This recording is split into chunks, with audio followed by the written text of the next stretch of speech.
Hi friends, कैसे हैं आप लोग। ऐसे टू लोकगीत वीडियो चैनल पे आप सबके बहुत बहुत स्वागत है। अगर चैनल पे नए हैं तो प्लीज़ चैनल को सब्सक्राइब कर लीजिएगा और बगल में बेल आइकन घंटी है उसको प्रेस कर लीजिएगा कि जब भी हम वीडियो अपलोड करें तो सबसे पहले नोटिफिकेशन आप सबके मिले।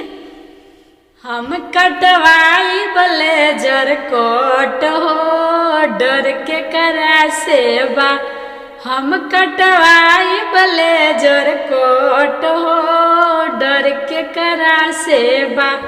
एक तो में डर बाटे सासू जी के बेटा से, एकदम डर बाटे सासू जी के बेटा से।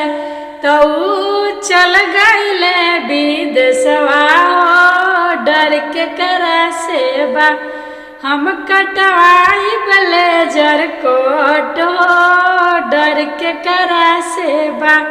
एकदम डर बाटे छोट की नदिया से, एकदम डर बाटे छोट की नदिया से।